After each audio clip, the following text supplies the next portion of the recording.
So hello and good afternoon, everyone. Thank you very much for joining us this afternoon for the third of our IHBC Reading 2024 pre-conference webinars. I'm Angharad Hart, Education and Application Support Officer with the IHBC, and it's my pleasure today to introduce Barnaby Wheeler, who will be leading our session on conservation works at Reading Abbey Ruins.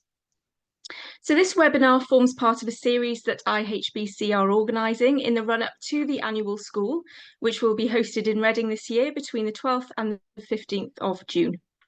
Upcoming speakers include Caroline Aiken from the National Trust, who will be hosting a talk on Munstead Wood Estate on the 16th of May. And also Richard Bennett and Evelyn Williams, who will be joining us on the 24th of May to discuss heritage and conservation in Reading and offer a perspective on 60 years of change and development in the host city on behalf of Reading Civic Society. So if you haven't already, you can still register for these events, and we will put the links in the chat later on. And it's not too late to book your place for the annual school itself. You can still book in-person and virtual places on our website at reading2024.ihbc.org.uk.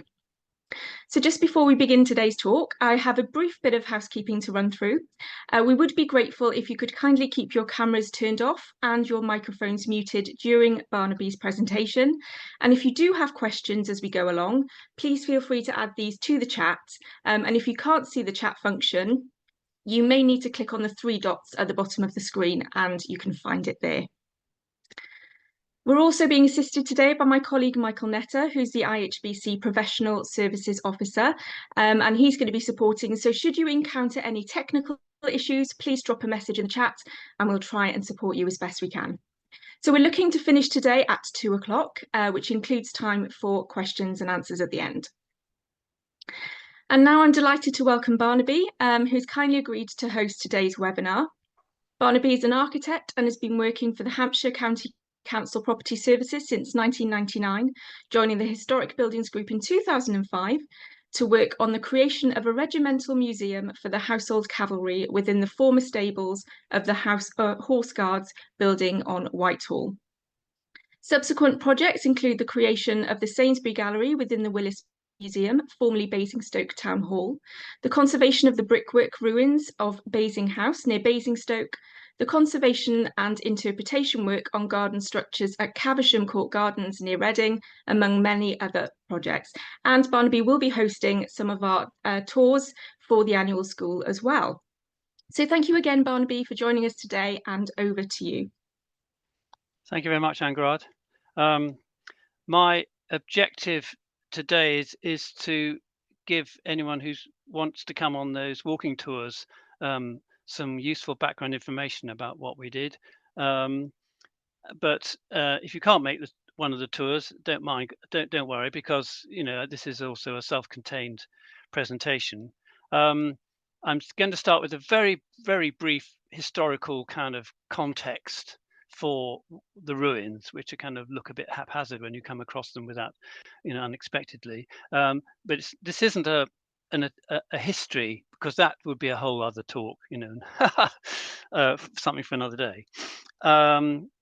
So the idea is to focus on the process of surveying. What on earth do you do with a ruin? A ruin isn't a building. It's not designed to withstand the weather, etc. And then so understanding what you've got to start with, and then testing various proposals for conserving them so they don't disappear, and then the implementation. I've also got a few slides on the Abbey Gate, which, as part of what was a large Heritage Lottery funded project, was a more conventional building conservation project, i.e. a building is actually a building. But if we run out of time, I'll probably glide over those quite quickly, because we're really supposed to be focusing on the ruins. So here we go. This is a diorama in Reading Museum. which is quite old now, but it's an image of what Reading Abbey was like, the kind of scale of it, with the monastic buildings in the foreground and the great abbey in the background. And let me just go to the next one. Also in the museum, if you're doing the tours, I'm intending to include a visit to the museum's Abbey gallery. This is a model that was made about 100 years ago, which also shows the extent of the Abbey ruins. I think when you visit ruins, you need to try and hold in your mind what was there before to understand it. This is probably my favourite precedent for Reading Abbey, Tewkesbury. If anyone has been to Tewkesbury, it's very similar to what Reading would have looked like, both in terms of its original date and its scale and size. Tewkesbury was lucky in that the townsfolk of the town did a deal with the King's Commissioners and bought it for their parish church, so it survives, which is amazing. It's a shame the same didn't happen at Reading. And the nice thing about Tewkesbury as well is that the building dates you can see on the screen there, 1101 to 1121. Well, 1121 was the very year that Reading Abbey was founded, so it's a kind of direct continuity. But think of these beautiful, thick, round piers supporting vaulting, really strong round arches, typical Norman work. One of the amazing things about the Norman cathedrals is that that they're very similar to Norman castles. There's exactly the same sort of detailing you see. The sort of massive walls, big round towers. They were built quite quickly, and relative to later sort of development of Gothic architecture, quite crude. So dissolution in the reign of Edward IV, the 1550s, it was systematically robbed of its valuable materials, starting with the lead roof, and then all the facing stones, which were useful and were used all over the place for rebuilding churches and bridges and creating culverts for the rivers and that kind of thing. And then the second sort of body blow was during the Civil War, about 100 years later, when substantial parts of the ruins were lost as part of the defence of Reading, which changed hands between the royalist and parliamentary forces quite several times. So this is typical of the first sort of topographical drawings that have survived, showing the ruins, and remarkably, much of it hasn't changed. So these ruins, they tend to disappear because people knock them down rather than from natural sort of dilapidation. This is a plan of the Abbey superimposed on the Ordnance Survey map, the centre of Reading, just to give you an idea of the scale of the monastic buildings, the church, and its whole grounds, as it were. The northern half is a sort of more public area known as the Forbury, which was always open to everyone, and that St. Lawrence Church was the church that pilgrims came to and used. Below this line is the more private domain of the monastery. The inner gateway is what we still have as the Abbey Gateway, and some of the ruins include some of the monastic buildings. So the ruins that survive today is a mixture of parts of the church and parts of the monastic buildings. This plan was created by a chap called James Hurry, who was a great figure in the Victorian period in Reading, a wealthy doctor, and he put a lot of money into preserving the ruins and creating interpretation. This is the plan that we did for our HLF project, which shows the context of the ruins in the modern town. You can see the Abbey Gate here, and you can just about see the outline of the church here, transept going round, the apse chapels, and then that was changed into a lady chapel in the 14th century. The existing area of the south transept chapter house, dormitory, rear dorter, and the refectory.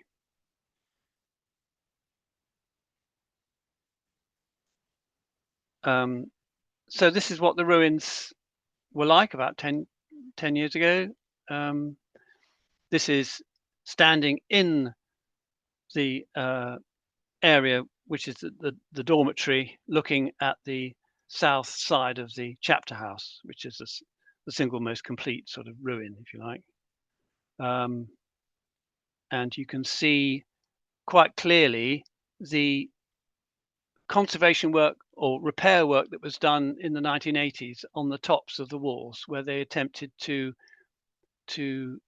hold back the dilapidation of the ruin by creating what was known as a hard capping on the top. But more about that as we go on. So the hard cappings were an attempt to create a solid lid on top of the remains of the walls.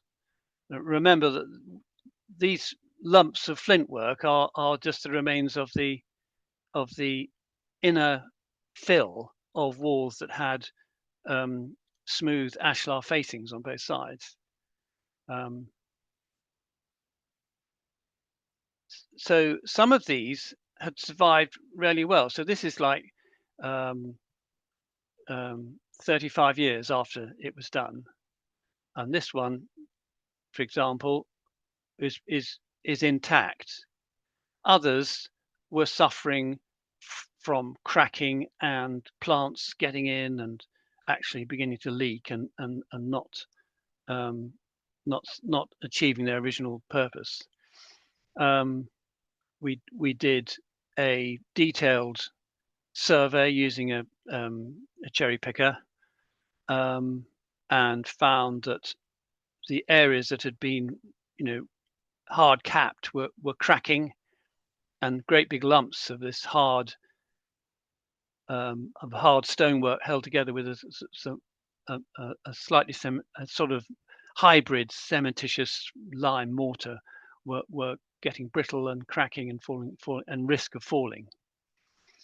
The reason our project started was that stones were falling off the building, and so they actually had to close the ruin. So here's some flints that had just stopped, and it took a while to actually realize the scope of the problem, because the gardeners were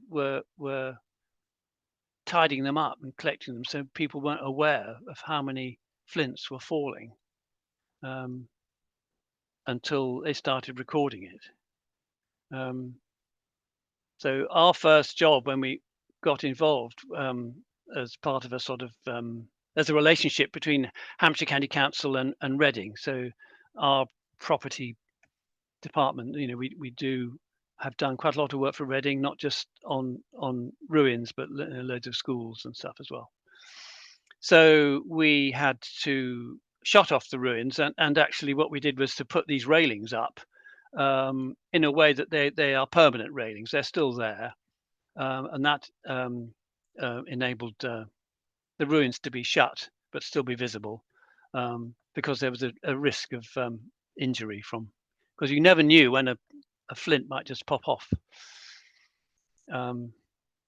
Our experience for tackling this was that we'd done the similar thing at Odium Castle, near Basingstoke, on the Basingstoke Canal. Again, this is the ruins of a castle built by King John. Most of the facing stones have long been robbed, and you've got this core work which had been repaired in the past in a similar way, and similar problems with it cracking and beginning to fail. So you get this it's a very difficult thing to imitate the infill of a wall that's built with facing stones, because it's like the facing stones are like a mold. So when you take the facing stones away, you're left with the infill, which has evidence of the facing stones having been there.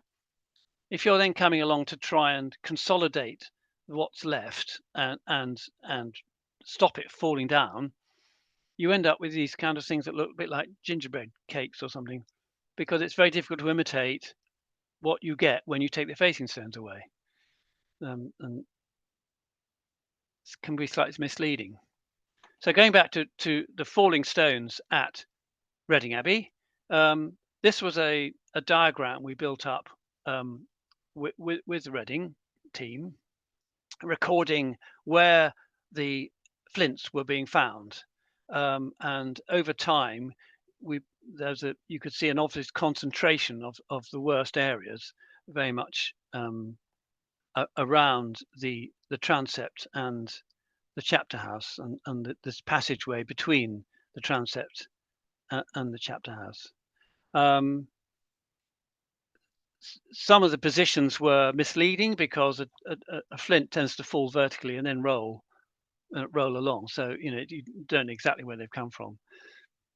The flints that came off were kept in these wheelie bins in the rear dorter, and a lot of them were reused in the conservation work. We didn't actually have to import any flints. The next stage we did was to scan, do a laser scan of the ruins to get photogrammetric elevations, i.e. a photograph that is a to scale elevation, in order to be able to measure them and work out how much square meterage of conservation work is going to be done, and try and price it so you could put a realistic bid in for the Heritage Lottery funding. This was quite early days. I mean, obviously everyone's doing these now with much more smaller and probably more high definition equipment. I have to say, it was a mixed success, this whole business, because whilst we got a scale elevation, the detail where you really needed to see every stone wasn't sufficient, even though the point cloud files you get are enormous, so that your CAD system, your attempts to manipulate it get terribly clumsy, because you're manipulating very big files, and because they were working from the ground, some of the detail was rather blurred, where you didn't get the definition. But anyway, we got a complete set of elevations of these ruins, which formed the basis of our ongoing drawings. And then going back to those photographs of the detail of the cracked bits at the top, that's how we actually did it, with a remarkably skilled driver who got this machine through the archway and around the ruins. And there's me in February, I think 2013, I think, prodding at the ruins, trying to work out what was going on, and really I didn't quite know what I was dealing with. So part of the exercise was to kind of go over all the elevations and look at them and try and map the different kinds of condition I found, because you couldn't really make any broad sweeping statements about what was happening generally without sort of just looking across the whole lot. What we ended up doing were these kind of elevations superimposed on those photogrammetric sort of ones, trying to map the different kinds of condition, with starting at the top with the hard cappings, and then the hard cappings that were showing signs of falling to bits, and then the lower faces where it was sort of okay, and then where it wasn't okay, and we had this huge range of different types of condition, which was all a bit sort of too complicated, but it was all part of a process of understanding. So there were about 20 of these sheets showing all the different ruins. So what we did was this is a series of little diagrams. They were actually originally drawn by my colleague Giles Pritchard, who originally led this project with us, and he subsequently moved on and set up his own practice in Portsmouth, Pritchard Architecture, and is doing very well down there. So this is a sketch of the wall with your facing stones on both sides and all the rubble fill, and it was built in lifts of about 4 or 5 courses, and you can actually find evidence of those lifts when you look really closely at the infill panel. So the facing stones were deliberately taken away and used, and the ruins just left to their own devices, and gradually, erosion and loss speeded up by vegetation colonizing the tops of the ruins. So that was the sort of typical hard capping that was put on the top, in the hope that this erosion could be stopped, and that the rest of the wall could be protected with a sort of hard top to it. Unfortunately, what happened is that the water just runs off the hard bits you've done and concentrates on the softer wall below.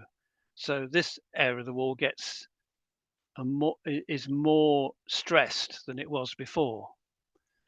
So you get that effect happening. There's erosion happening just immediately below the hard capping, and the water pouring onto it. And then you get cracks appearing because this is quite brittle, being hard, essentially it's a cement-based mortar. And once you get a crack, of course, water goes in, but it can't get out so easily, and so it's sort of working its way down inside, and coming out. And actually, we found that this zone tended to be populated with little plants of wallflowers and the dreaded buddleia, which public enemy number 1 for ruins, because they have intrusive roots, very fine roots that go in, and then they begin to become woody, and they begin to sort of push the masonry apart. This is a photograph done at the same time as our survey. It's just a sort of montage done with 3 ordinary photographs, but you can see these 3 zones.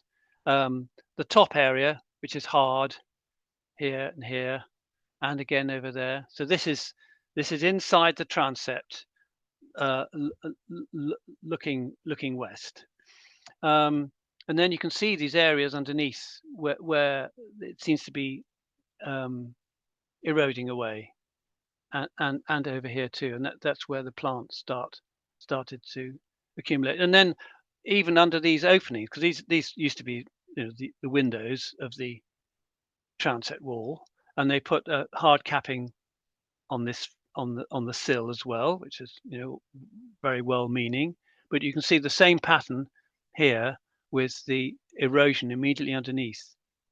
Below that, you can still see the indentations left by the robbed facing stones, and that is like really useful archaeological information. You can see some very precious surviving facing stones down here that they didn't get round to taking away. Maybe it was all hidden by piles of rubble. And so there are these little spots around the ruins where you've got the original facing stones.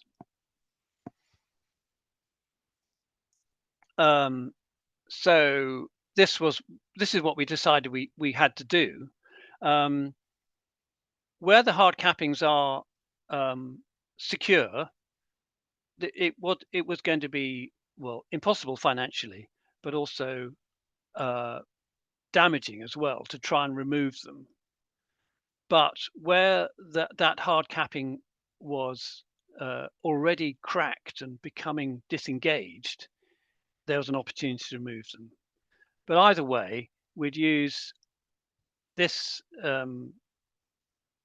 principle of soft capping, which is something that's been used by Historic England on lots of ruins all over the country. And by basically putting turf and earth to support it on the top, you are moderating or mediating the flow of water down the faces, because the turf can absorb a lot of rain and then gradually release the moisture. And it also acts as a sort of bit of insulation on the top, so it can protect the top from frost action. And then there's been quite a lot of research sponsored by Historic England on the benefits of using soft cappings to protect ruins. What you have to do is to check every year that you haven't got trees growing in it, because woody roots is the last thing you want. But and of course they do their own thing. Some thrive and some don't, and the birds bring different seeds of other things to it. I mean, we used a combination of turf cut from the site and sedum, which is more resistant to drought conditions, sort of stuff that grows naturally on cliffs. And then below that, there's a chance to consolidate the face where it has eroded. So that was our strategy. There had already been some experimental test repairs sponsored by Historic England, 2009, and these included some soft cappings and various kinds of repointing, and then a series of thrown harling. The idea being that the problem was so extensive that how could you afford to have masons going over the ruins sort of inch by inch? It would take forever, and this was an attempt to think of a way of doing it kind of at a sort of at an industrial scale, if you like, using a lime-based thrown harling just to consolidate the surface. As you can imagine, the Abbey ruins, which had been sort of these flint lumps for years and years, to suddenly sort of plaster them in this kind of white stuff was going to be controversial in terms of how the community thought about it, and how the image of the ruins, so familiar to so many people, would be affected. But we also, in the process of doing some annual reviews of these tests, found that actually in some cases water was getting underneath them, and actually when you knocked them, they sounded hollow, like plaster work that had blown. So we're steering away from that. The soft cappings had a varied success. So some of them were looking slightly poorly, but that is the nature of soft cappings, and they were still hanging in there as we were looking at them 5 years later.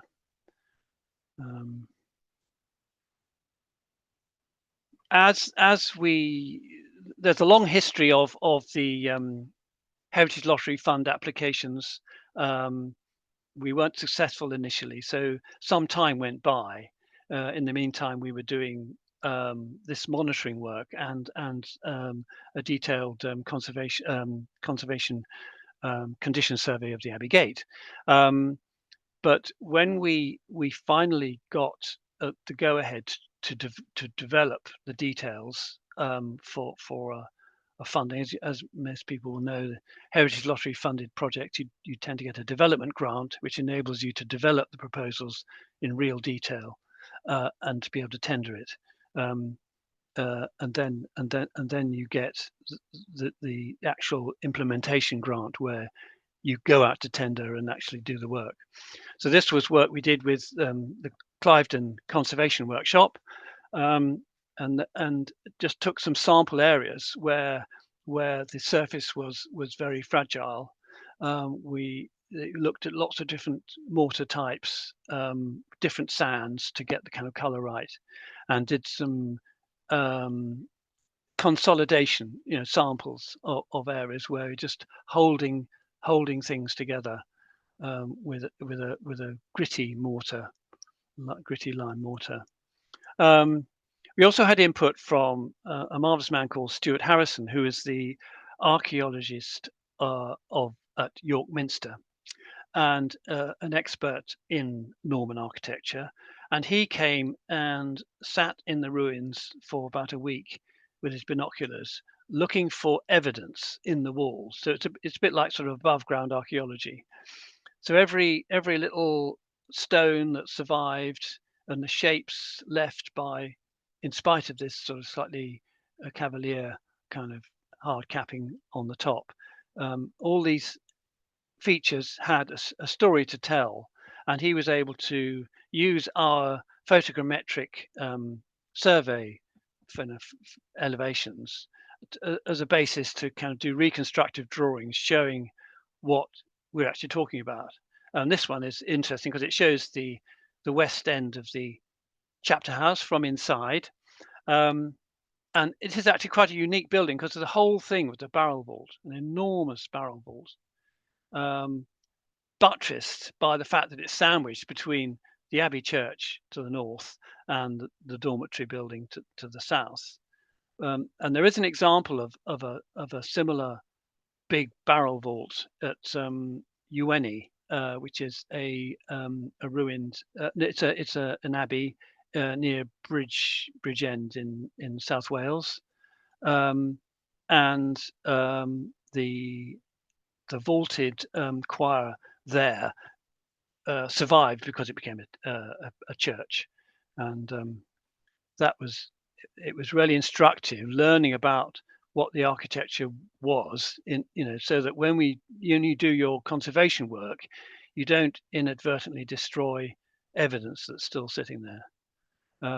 This is another of his drawings, dramatic drawing. This is the wall of the dormitory, which goes down towards the River Kennet on the right, and this building here is the rear daughter, the loos and wash house. The walls are at least twice as high as they are now, and there's evidence in the walls indicating that there was a string course where their windows would have been, and evidence in the chapter house that there had been mural staircases going up to access what must have been a gallery. So this is a huge building. So our drawings for actually doing the work, we simplified those very complicated maps, having begun to understand the broad pattern. And we were back to those three zones, the hard capping, the space below the hard capping where most of the erosion was happening and where most consolidation was most badly needed, and where most of the loose stones were. And then below that, the area where you've still got the indentations left by the old facing stones, and a more careful, a more delicate approach taken to try and preserve those indentations for as evidence. In fact, not all the buildings had stone facings. The dormitory and rear daughter were a sort of lesser breed of building, in that they were essentially what we'd call ragstone. So the flint rubble walls were built to a flat face, and were lime washed, and the reason you know that is you've got these little bits of stone dressing, which shows that it was a ragstone wall with stone dressings. So they're essentially two different kinds of wall. So yeah, we brought all this together in a way that we could produce a schedule of works and something that could be costed. Now, one of the exciting things that happened to us is that up to a certain point, we were assuming the use of NHL mortars, which are a naturally hydraulic lime mortar, i.e., a lime that will set like cement sets. It'll set underwater, and that's to do with the naturally occurring impurities in when the lime is burnt. Now this is the lovely Nigel Copsey, who is the evangelist for return to hot mix lime mortar. He's a Yorkshire mason through and through, and has been all over the country demonstrating the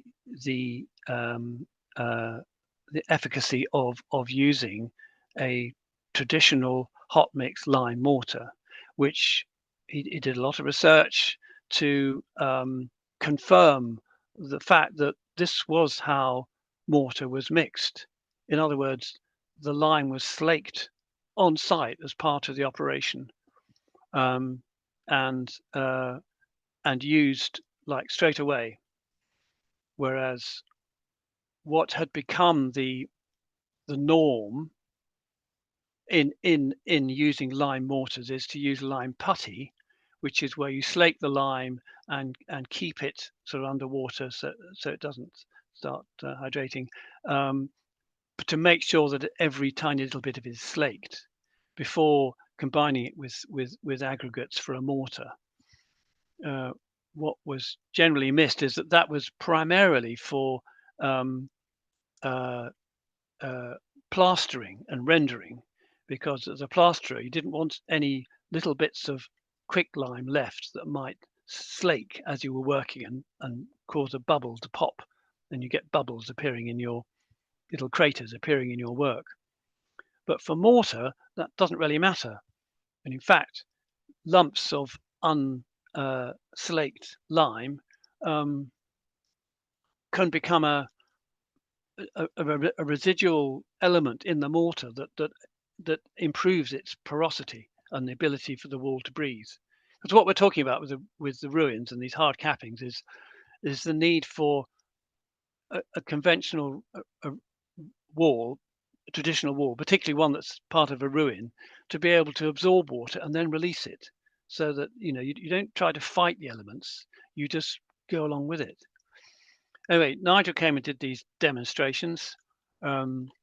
This is lime kibble, i.e. limestone that's been burnt, put into within a pile of sand with water on it, and it immediately starts slaking, which is an exothermic reaction, and you get the hydrated lime forming a very usable mortar. Use the word sticky, tenacious. I mean, it's where for doing work on ruins, one of its characters is it is quite sticky, which means you can put some on your trowel and hold the trowel upside down and it won't fall off.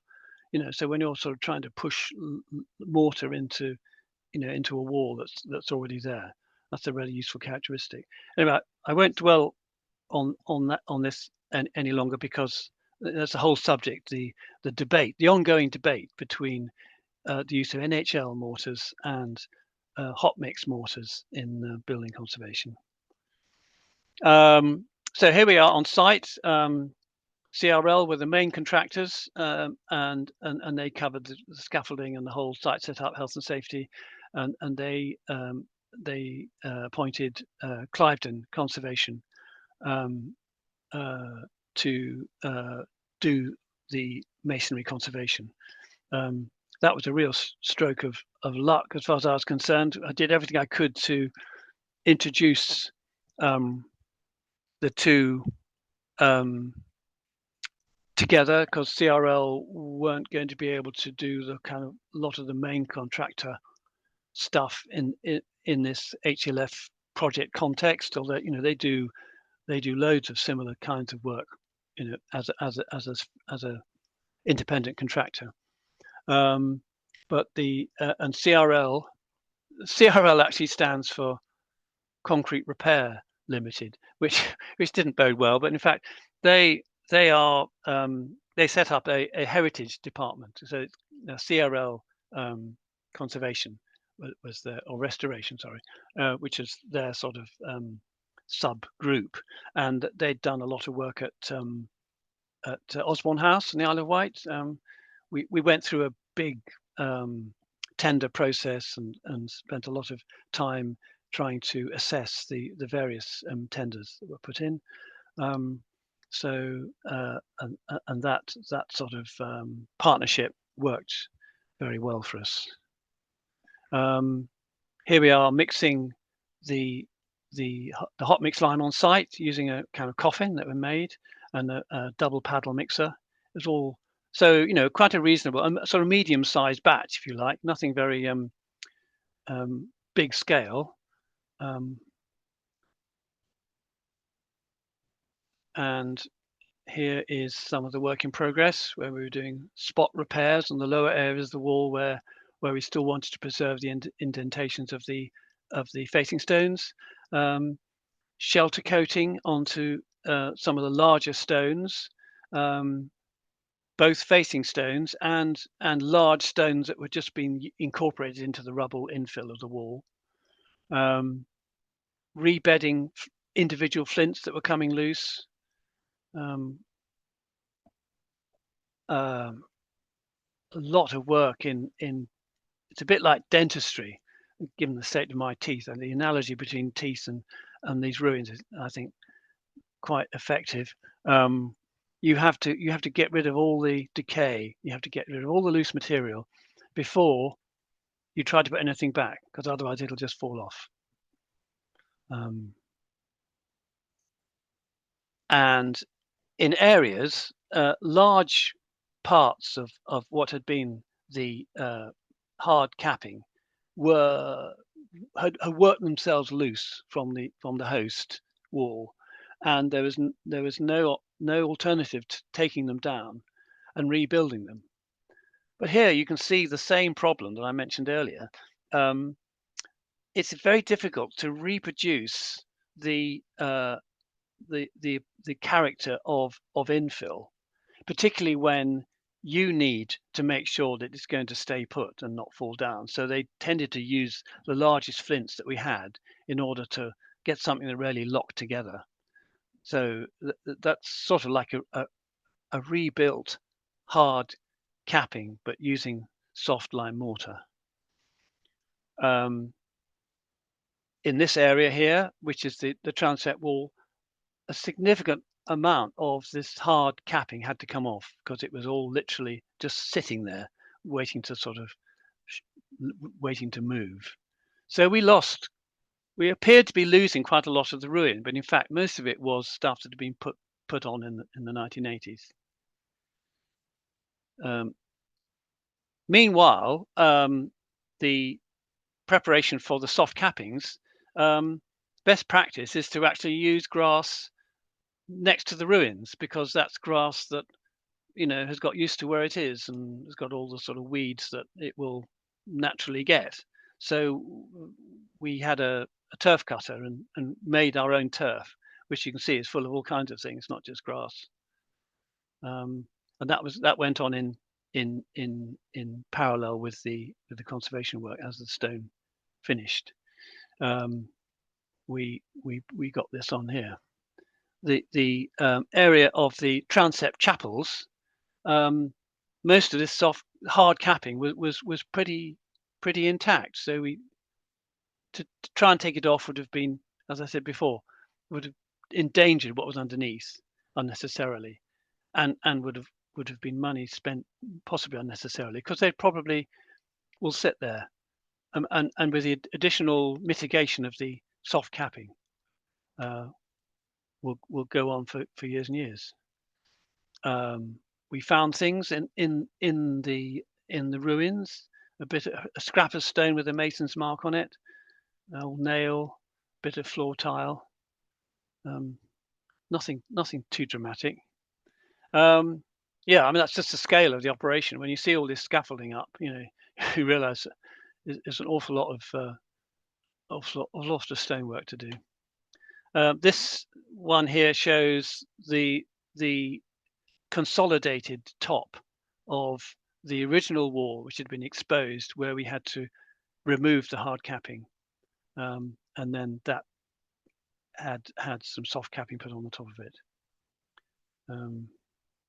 The mortar was a lot of grit in the mortar, and actually pebbles as well, where you've got large areas of mortar between irregular stones. The more stone you can get in it, the better. So you're not just relying on the lime. That's a view of the transept chapel at completion. Soft capping on top of the pretty intact hard capping, 1 or 2 stones replaced. Below it, a lot of piecemeal consolidation, protecting little bits of evidence. There's one of the arches of the arcade between the aisle of the church and the transept. Another bit there, and a big piece of stone. Some of these larger facing stones sort of appear to have broken as they robbed them from the wall. So the tail of the stone is still in the wall, and those where there were 2 windows. I'm conscious now that I'm running out of time, so I'm going to speed on. We did some tours during the works and demonstrated the hot mix. They went down well, and we even did some school visits. This is all part of the Heritage Lottery funded project, the education side, and the kids loved that, particularly when it was steaming. Had to keep them well away though, because it gets quite hot. The archaeologist helped us with detailed layouts of the cathedral, so we were able to do some interpretation on site, which you'll see if you come on the walks. This is the transept chapel, where this is a bit confusing. There were walls between these 2 chapels here, like you get in any cathedral, abbey church. So we made the footprints of these walls in a hard material, so that when you go, you can see more of the plan as an interpretation feature like that. We didn't do much in the chapter house, except the chapter house had a big opening at the end here, which meant that people tend to kind of walk through it. So we put a railing here to reinforce the apse of the chapter house, and so people, as a visitor, you come in and you have to go out again. So it's more like, the logic of it being a single space. The dormitory area, we don't know the exact footprint of the walls of this building, because all the archaeology is long gone.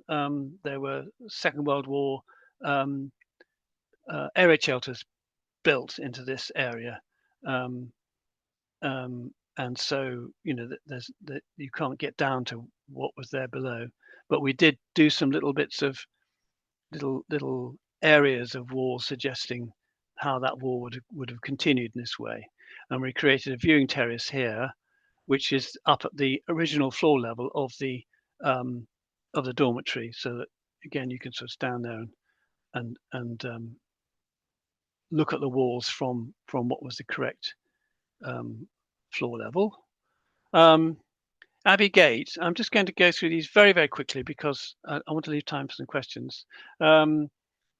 This was the gate into the original monastic area. Essentially, it is a surviving a medieval building, but as you can see, heavily restored. George Gilbert Scott in 1861 was brought in to rescue it. It had virtually collapsed of its own accord, and had been neglected. So he recreated it in a true pointed style as it should have been. There is evidence that it was a Norman gateway, and then it was greatly aggrandized in the 13th century. So it was a medieval gateway. The roof was leaking and stones were falling off it. So we did a condition survey. We found that the internal rainwater pipes had cracked and were filling the walls with water. The lead roof was at the end of its life effectively, and was leaking. But the actual boarding was okay. So we did a temporary roof over the top of it to help the building to dry out, and that did effectively. That was in place for a couple of years. So by the time he had the lottery funded project to do it, the building had dried out, and that was quite a successful example of a bit of emergency temporary work to help the long-term future of the building. We just caught it in time. There was a terrible problem with pigeons getting in there, though, which was not anticipated. Again, as part of the lottery funding, the gate was the focus of temporary interpretation, with this massive great banner to bring the public engagement into focus, and a little talking box with various things you could listen to. That's the roof of the gate being stripped back, and then it was replaced. This is a structural repair of a beam that had been completely attacked by a colony of brown ants, which was an extraordinary thing, but it literally reduced to sponge. So we were able to, we literally spliced in a new piece into that to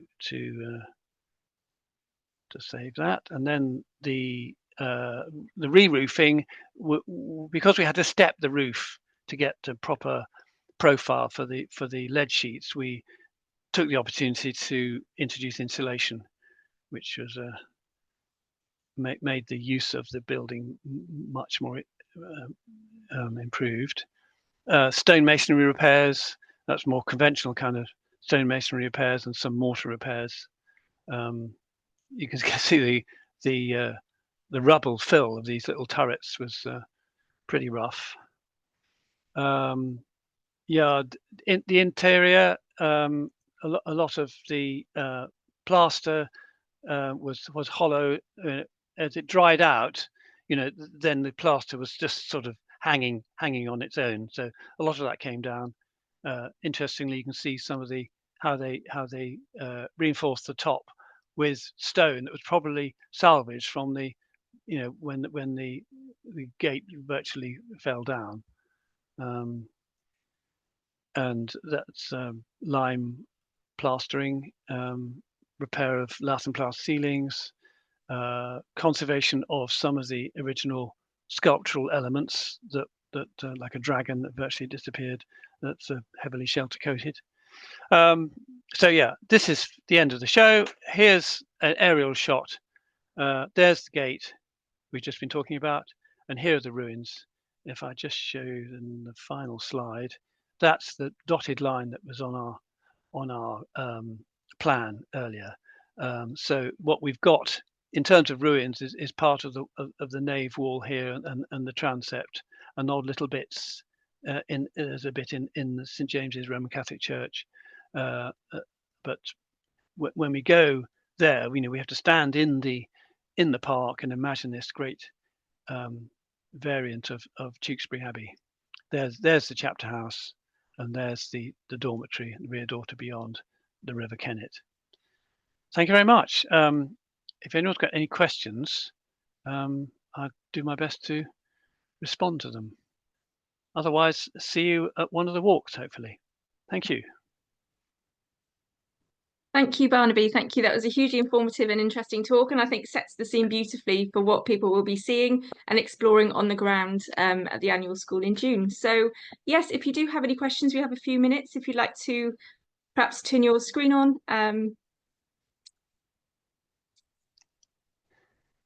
Or if not, perhaps we... Here we go. Yeah. As I say, that the best thing about this project was that we were alerted to this idea of using hot mixed lime mortar. Thanks to Historic England, the officer who was involved said, "Now, have you thought about hot mixed lime mortar?" And and we started finding out all this stuff, and it was absolutely brilliant. And I've got this Nigel Copsley's book. I bought that book, which is his book about hot mixed lime and traditional mortars, a practical guide to their use in conservation and repair. And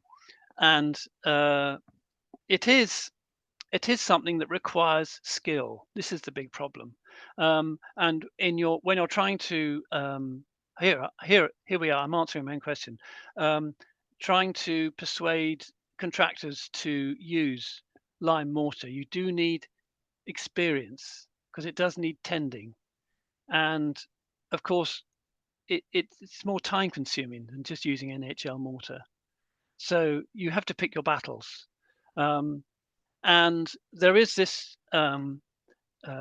huge range of things you can do. So got to one extreme, you've got lime mortar made with pure lime. It will be very soft, not frost resistant at all. If you put it as a flaunching on top of something, it'll get smashed to smithereens by the frosts.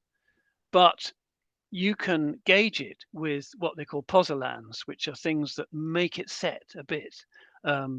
Traditionally, volcanic pumice and stuff, or brick dust, or even some of the commercially produced NHL mortars. You can gauge it, but yeah, it's about having masons and bricklayers who get the experience and will get to love it. So it's a difficult debate, and interestingly, Historic England seemed to be very much sitting on the fence about it, because there is no simple answer to it. It's always complex. Indeed, and I suppose it's interesting to see how it's faring and to see, how well it's doing, and use that as an example, really, to inform. And one thing I should mention is the team at Reading have got good support, and they've got but they've managed to get an annual budget. So every year they bring Cliveden back, they have a look, and they target any little areas where they've got stone fall or stuff. So they try to nip any problems in the bud. So often the problem with these big historic ruins is that someone does a load of conservation work, ta-da, project finished, everyone carries on as normal. 10 years later, oh my God, it's all panic stations. There's got to be maintenance. And of course, the trouble is, in our straitened times, maintenance generally isn't a thing. It's all called reactive maintenance. You wait till the thing starts falling down, which is not the way to look after historic buildings. No, indeed. We have got a question in the chat. Are people at the Lime Centre picking up on hot mortar? The Lime Centre in Winchester, is that specifically a reference to that? Yes. Yeah. Well, interestingly, I have spoken to them about it. They are, but kind of cautiously, I'd say. What is an interesting development is that a number of the lime suppliers are now making a hot mix, a bagged hot mix, which means all the worries, health and safety worries about mixing on site which a lime burn is serious, particularly in the eyes. So you need to dress up in protective equipment, gloves, goggles, etc. But the period whilst that danger is there is only while you're mixing it. As soon as you've mixed it, it's just like an ordinary mortar. Some of the suppliers are actually are supplying bagged hot mix, because once you've done your hot mix, provided you keep it sealed, it will keep ready to use for weeks, months. So for a small job where you haven't got a big site set up, you can get a bag of hot mixed lime to use, but you still have to understand its characteristics and how soft it is. Yeah. Well, thank you. We are out of time for today, so thank you very much again for that. Much appreciated. And with that, I will say goodbye to everybody. Thank you for joining us today. And yes, have a good rest of your day. Thank you. Bye.